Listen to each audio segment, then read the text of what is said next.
Hi, I'm Engineer Ice. So, magsasolve ulit tayo ng another situation or past board problem. Pero this time,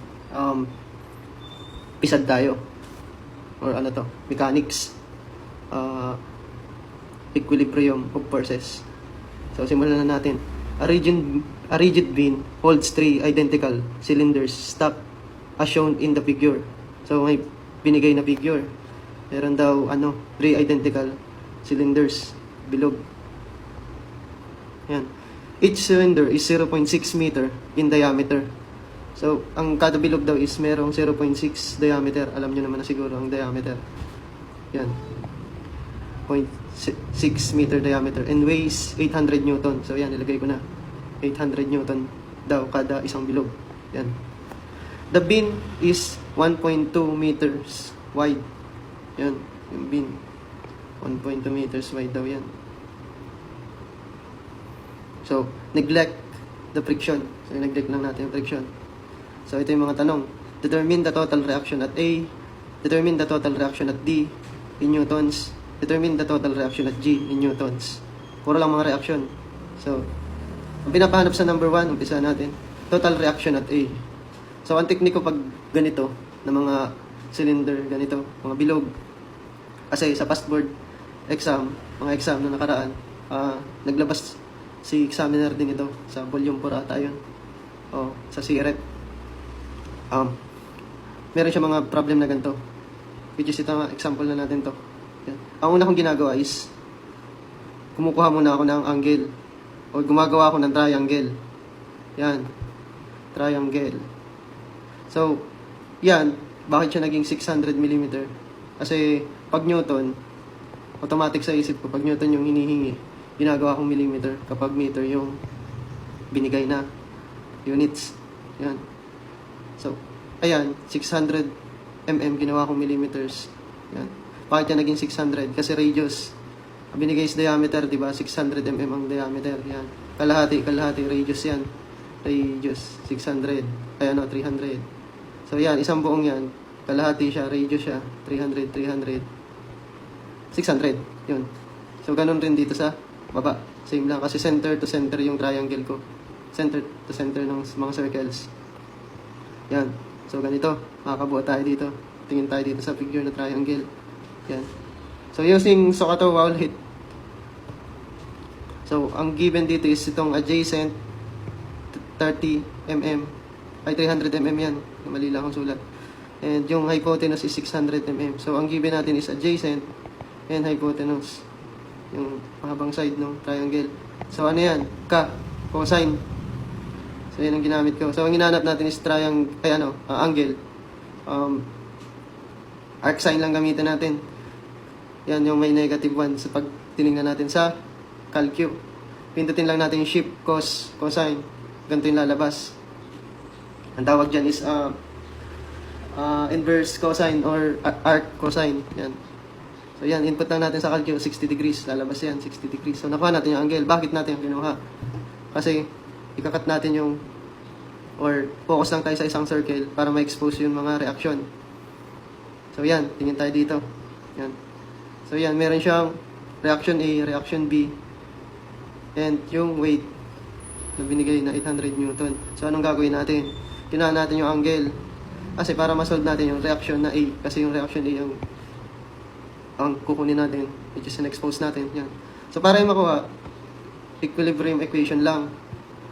Summation forces vertical equals to 0. Yan ang ginamit ko. So, tingin lang tayo mga vertical forces. 800, pababa, ginawa ko yung positive ang pababa. 800, yan. Minus, kasi pasalungat. Yan. Kapag wala sa kanya yung angle, sine yan. Matic. Sine. O bakit 2RA, sine 60? Kasi symmetric naman yung mga figure. Kaya ginawa na lang natin, equal sila. Ang array sa RB. So, dalawa. 2RA. O kaya kung gusto mong itry, ano mo din, RA, ganyan, sine 60. Basta ganito, 2RA, sine 60. Kasi equal lang silang dalawa. Dalawa silang pataas. Sine 60. Kasi pag wala sa kanya yung angle, siya yung sine. Yun ang tatandaan nyo. Pag nasa kanya yung angle, dun sa component, siya yung cosine. Tandaan nyo na lang yan, equal 0. So, input natin sa calcu, shift solve, makuha natin, RA is 462 newtons. So, letter C yan. So, number 2 tayo. Determine the total reaction at D. Total reaction at D daw. So, focus ulit tayo dito sa isang circle, dito. Expose natin yung mga forces. Yan. Yung RA na-solve na natin, which is yan, 462 newton. So, ayan. Kita natin, di ba, yung figure. Sa tingin nyo, anong summation forces yung gagamitin natin? Yung horizontal naman, kasi horizontal yung reaction ng D, yung hinahanap. So, madali lang, meron na tayong RA. So, hindi naman to. Ignore na natin yung reaction at F as yung weight. Summation forces horizontal equals to 0. RD, tinahan natin yung positive ang RD, minus negative or cosine 60 degrees. Kasi yung component niya is horizontal ng RA, yan. Which is cosine kasi nasa kanya na yung angle. Yan. Yun na lang yung palatandaan ko. Cosine 60 degrees equals to 0 para di na kayo malito. So, shift solve, RD is equals to 231 Newton, which is letter B. Ayan. Diba? So, next is number 3. Determine the total reaction at G in newtons. Madali na lang to. Tingin naman tayo sa whole figure. O pwede ka naman dito ka naman tumingin sa isang circle na to para makuha yung G. Pero mas madali, mga engineer, kapag whole figure yung titingnan natin. Yan. Base sa drawing ko, yan, whole figure. Total reaction at G in newtons. Yan. RG. So, madali lang. Magsa-summation forces vertical lang tayo dun sa whole figure. Yan. Kasi hindi naman to vertical. Yan. Ano na yan? Hindi na yan. X na yan. So, ito, symmetric naman yung ating figure. Kaya equal na naman yung RF saka RG. Same yung mga diameter. Yan. Kung siguro, kung hindi sila mag-equal kapag iba yung diameter nito, tas nito. Yan. So, summation forces vertical equals to 0 tayo. Ginawa ko dito is positive yung pataas. So, 2RG, kasi yung reaction G naman hinahanap natin. 2RG. Bakit 2RG? Kasi same lang sila. Ito. Kaya 2RG. Minus 3,800 newtons. Yan. Equals to 0. Itong